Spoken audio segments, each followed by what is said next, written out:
আসসালামু আলাইকুম। আজকে আপনাদের মাঝে আলোচনা করব বিজিবি ভাইবা বা মৌখিক পরীক্ষায় কেমন টাইপের প্রশ্ন করতে পারে তার একটি ধারণা আপনাদের মাঝে উপস্থাপন করব। আশা রাখতে পারি তার মধ্য থেকে আপনাদের ভাইবা পরীক্ষায় কিছু প্রশ্ন জিজ্ঞাসা করতে পারে। তাহলে চলুন জেনে নেওয়া যাক। প্রথমে আপনার ব্যক্তিগত সম্পর্কে প্রশ্ন করতে পারে।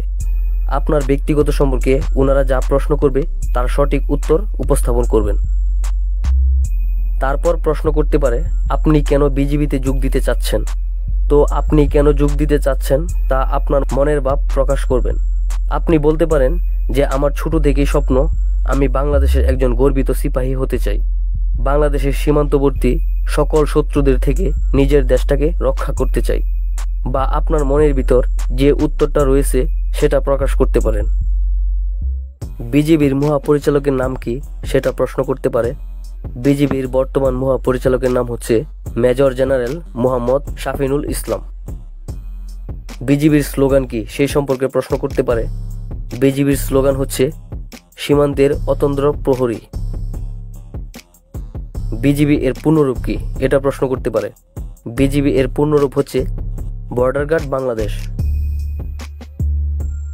বিজিবি কত সালে গঠন হয় এটাও প্রশ্ন করতে পারে। বিজিবি গঠন হয় 1795 সালে 29শে জুন।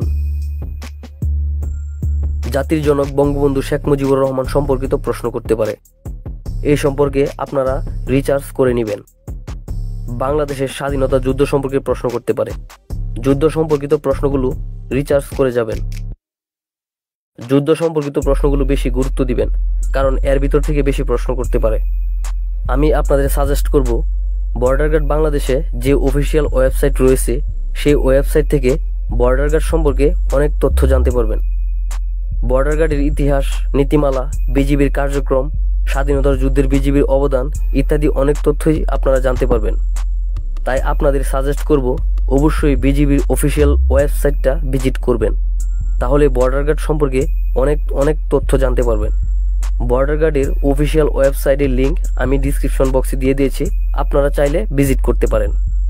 আর একটা কথা মাথায় রাখবেন, ভাইবা পরীক্ষায় কোনোভাবেই নার্ভাস হওয়া যাবে না। অবশ্যই আপনাকে সাহসিকতার পরিচয় দিতে হবে। আপনি সঠিক উত্তর নাই দিতে পারেন, এটা স্বাভাবিক, কিন্তু কোনোভাবেই ভয় পাওয়া যাবে না। এই বিষয়টা আপনাকে অবশ্যই মাথায় রাখতে হবে। তো বন্ধুরা, আজকের ভিডিওটি এই পর্যন্তই। আবার দেখা হবে নতুন একটি ভিডিওতে।